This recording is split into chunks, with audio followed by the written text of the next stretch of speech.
ঘড়িতে বিকেল 4টা। সাজঘরে আয়নায় নিজেকে দেখছেন একজন যুবতী, লাল বেনারসি, কপালে টিপ, চোখে জল। আজ তার বিয়ে, কিন্তু মনটা একদম ফাঁকা। বাবা বারবার এসে জিজ্ঞেস করছেন, মা তোর কি ভালো লাগছে না? জামাই তো খুব ভালো ছেলে। মেয়েটি শুধু মুচকি হেসে বলে, হ্যাঁ বাবা, আসলে এই বিয়ে সে চায়নি, বাবা মার ইচ্ছায় চুপচাপ মেনে নিয়েছে। তার স্বপ্ন ছিল শিক্ষকতা করার, নিজের পায়ে দাঁড়ানোর, কিন্তু সমাজে একটাই ভাষা, মেয়ে মানে তাড়াতাড়ি বিয়ে। ঘন্টা খানেক পর বর এসে পৌঁছালো, মেয়েটিকে স্টেজে বসানো হলো।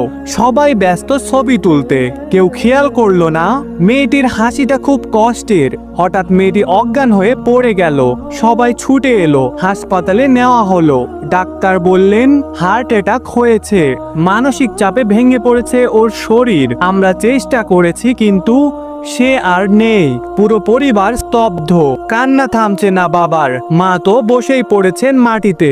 এক টুকরো চিঠি পড়েছিল মেয়েটির বিছানার ওপরে। সেখানে লেখা ছিল, আমি কাউকে দোষ দিচ্ছি না, শুধু একটা অনুরোধ, আর কোনো মেয়েকে তার স্বপ্ন না মেরে বিয়ের সাজ পরাবেন না, হয়তো সে বাঁচতে চায়। বন্ধুরা, বিয়ে বাধ্যকতা নয়, সম্মতির উৎসব হওয়া উচিত। প্রতিটা মেয়ের স্বপ্ন বাঁচার অধিকার আছে। আরেকটা মেয়ের মৃত্যু থামাতে এখনই বদল আনুন।